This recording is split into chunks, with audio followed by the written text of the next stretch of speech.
Buen día. En esta oportunidad vamos a ver otra institución.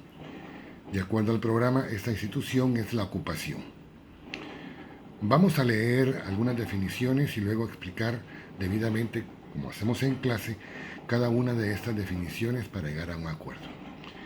De Diego nos indica a nosotros que la ocupación, disculpen por favor, la ocupación es la presión de una cosa corporal que no tiene dueño con el ánimo de adquirir la propiedad. Castanto Beñas, por su parte, nos indica a nosotros que es el modo de adquirir la propiedad que consiste en una aprehensión material de una cosa que no tiene dueño con el objeto de hacerla propia. Es decir, que la ocupación es el modo de adquirir una cosa que no pertenece a nadie por la toma de posesión de ella, efectuada con intención de convertirse en propietario. En los artículos 589, 590 y 591 del Código Civil se nos indica a nosotros que la ocupación de bienes muebles es las cosas muebles o inmuebles que no pertenecen a ninguno pueden adquirirse por ocupación de conformidad con lo dispuesto en las leyes. En el 590, los inmuebles no pueden adquirirse por ocupación. Ojo, los inmuebles no pueden ocuparse, solo los bienes muebles. Los que no estén reducidos a propiedad particular serán de la nación. Muebles que pueden ser objeto de ocupación. 591. Pueden ser objeto de ocupación las piedras, conchas y otras sustancias que se encuentren en las riberas del mar, de los ríos y los arroyos de uso público y que no representan señales de dominio anterior. También pueden ser objeto de ocupación las cosas cuya propiedad abandona voluntariamente el dueño. De acuerdo a lo leído entonces, vamos a entender que la ocupación va a ser sobre bienes muebles. La ley nos indica a nosotros que los bienes muebles van a ser las piedras, las conchas u otras sustancias que se encuentren en la ribera del mar, de los ríos y los arroyos, pero que estos bienes muebles no tengan ningún signo anterior de propiedad. Los elementos que deben tener entonces estos bienes muebles que pueden ser ocupados van a ser el elemento personal, el elemento real y el elemento formal. El elemento personal va a radicar en la intención de una persona de incorporar esa cosa mueble que va a ocupar, que no tiene dueño, a su patrimonio. El elemento real va a ser el bien o la cosa o el bien mueble que no pertenece a nadie, es decir, ese bien mueble que vamos a ocupar, que vamos a tomar para hacerlo propio, va a ser una cosa res nullius. Y el elemento formal, que es la aprehensión de la cosa mueble. Cuando hablamos de la aprehensión es tomarla y hacerla nuestra. En clase ya hemos visto la diferencia entre hecho jurídico, acto y acto jurídico. Vamos a repetirlo para poder ver la siguiente parte de esta institución. El hecho es un acontecimiento meramente natural. El ejemplo que pusimos en clase yo recuerdo que fue la lluvia. La lluvia es un hecho natural. Pero si la lluvia es copiosa y se lleva bienes muebles, algunas veces parte de los bienes inmuebles, ese hecho natural se convierte en un hecho jurídico porque esta lluvia tan copiosa tiene efectos jurídicos. El acto es un acontecimiento meramente del hombre, pero si los actos tienen consecuencias jurídicas son actos jurídicos. Vamos a ver, por ejemplo, los contratos y algunas otras instituciones que son actos jurídicos. Lo siguiente que vamos a ver es cuáles son las cosas que son susceptibles a ocupación. Y vamos a encontrar en el Código Civil, fuera de lo que ya indicamos, el tesoro descubierto, el descubrimiento del tesoro, los bienes mostrencos, vamos a ver también la pesca, la recolección de productos del mar y los semovientes. Vamos a iniciar con el artículo 592 del Código Civil que nos habla del tesoro descubierto. El tesoro encontrado en terreno propio pertenece íntegramente a su descubridor. El tesoro encontrado en terreno ajeno se dividirá en partes iguales entre el dueño del terreno y la persona que haya hecho el descubrimiento. Sin embargo, el descubridor no tendrá derecho a su porción sino cuando el descubrimiento sea fortuito o cuando haya buscado el tesoro con permiso del dueño del terreno. Si desglosamos este artículo vamos a entender entonces que si yo encuentro dentro de mi propiedad, dentro de mi inmueble, un tesoro que está escondido, entonces vamos a ver que el tesoro pertenece íntegramente a mí como descubridor. Sin embargo, si lo encuentro en terreno ajeno, tendré que dividirlo con el propietario del inmueble. Pero este descubrimiento debe ser fortuito, es decir, de puro chiripazo, lo encontré de pura casualidad. Vamos a ver entonces acá que cuando hablamos del hallazgo del tesoro, de ese tesoro descubierto, primero tiene que ser un bien mueble. Ese tesoro es un bien mueble. Luego el tesoro debe estar escondido y debe ser distinto de la cosa que le pertenece. Es decir, si yo voy a una mina y me encuentro un pedazo de oro, ese no es un hallazgo, porque eso pertenece al inmueble, pertenece a la finca. Es decir, debe ser distinto de la cosa que lo contiene.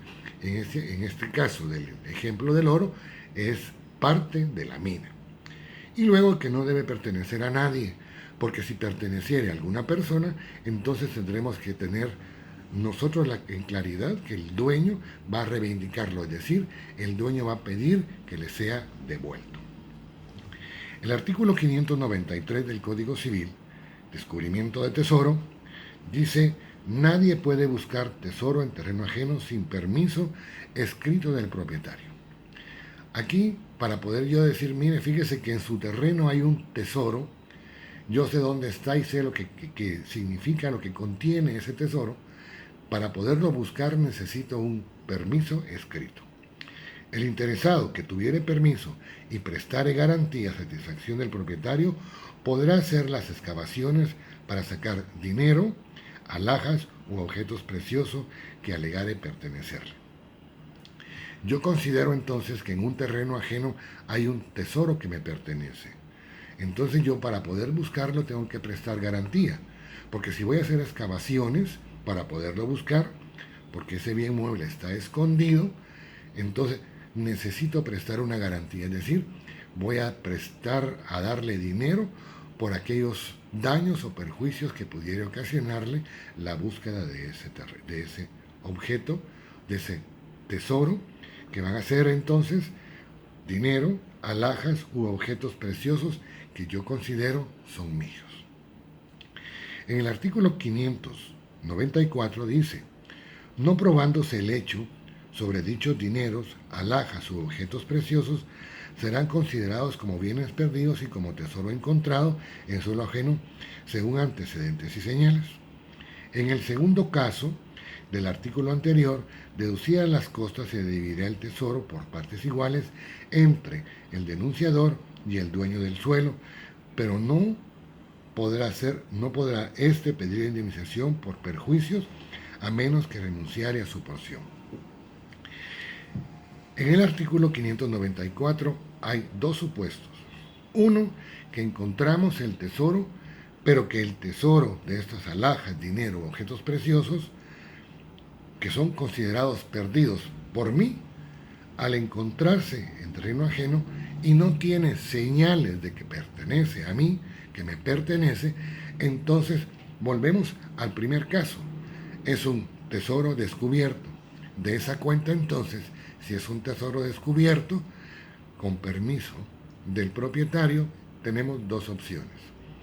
Primero, no le voy a pagar indemnización a la persona propietaria del inmueble donde encontré el tesoro, porque él va a tener una porción del mismo, la mitad.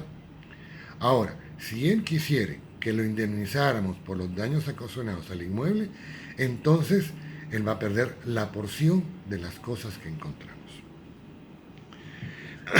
Ya en el artículo 596 encontramos otras cosas especiales que son objeto de ocupación. Dentro de ellos vamos a encontrar la caza, la pesca, la recolección de productos del mar y los bienes mostrencos. En el artículo 596 encontramos entonces qué son los bienes mostrencos.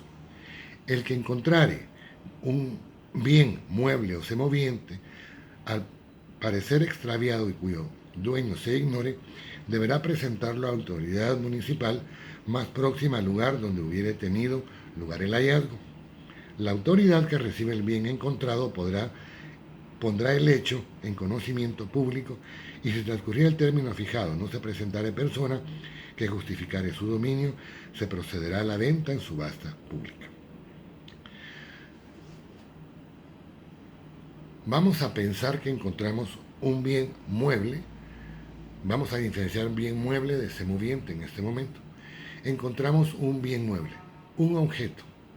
Vamos a pensar que encontramos una chumpa, vamos a encontrar un paraguas, es un bien mueble.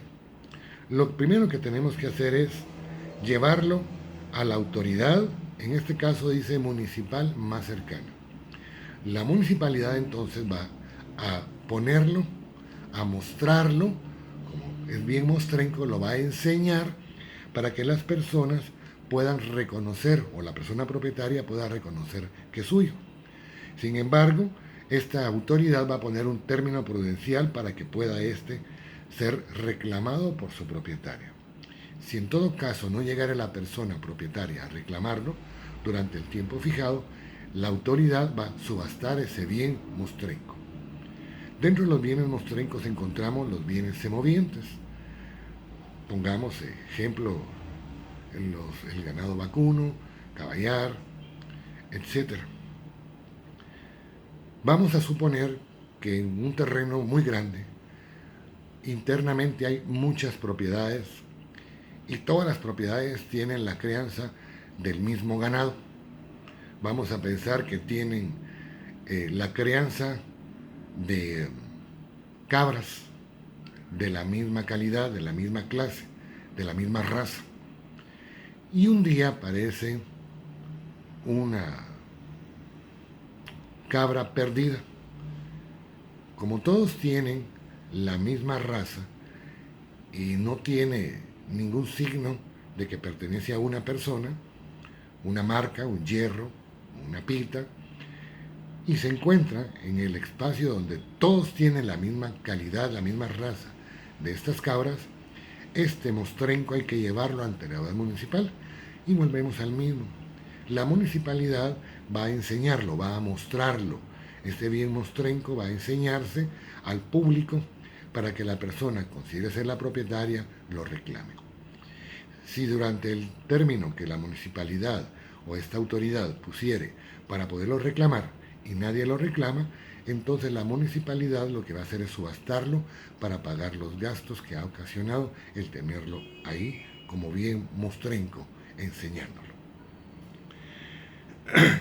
En el artículo 597, el dueño que recobre lo perdido o su precio está obligado al gasto, a pagar el pago de los gastos y a abonar a quien lo halló el 10% del valor de la cosa o del producto de la venta. Es decir, el dueño viene y va a recobrar lo perdido, es decir, recupera la cabra. Pero si en todo caso la autoridad municipal ya lo hubiere subastado, lo que va a recobrar es el dinero que se dio en la subasta. Esta persona entonces va a estar obligada a pagar los gastos que ocasionó la municipalidad, o en su defecto, a abonar el 10% del valor de la cosa o del producto de la venta. 598. La persona que hallare cosas perdidas y no las entregare a la autoridad, perderá su porción a favor de los fondos de justicia y quedará sujeta a la acción de daños y perjuicios que podrá aducir el propietario y, según las circunstancias, a la sanción penal que corresponda. El procedimiento de que la autoridad deberá seguir en el caso del hallazgo de cosas a que se refieren los 3 artículos anteriores deberá ser señalado en la ley especial de los bienes mostrencos. Vamos por partes. Yo encuentro la cabra, pero no la presento ante la autoridad municipal, me la quedo. Pero en un momento determinado llega el propietario y me dice, mira, esa cabra que tenés, la encontraste, pero es mía. Él no va a poder pedir el 10% que se le abona por haberla encontrado. Y como no fue subastada, entonces el precio no se le va a dar al propietario, sino él va a recuperar su cabra. Sin embargo, vamos a ver posteriormente en otros momentos civiles que la persona puede demandar el daño y el perjuicio que le ha ocasionado el no tener su cabra.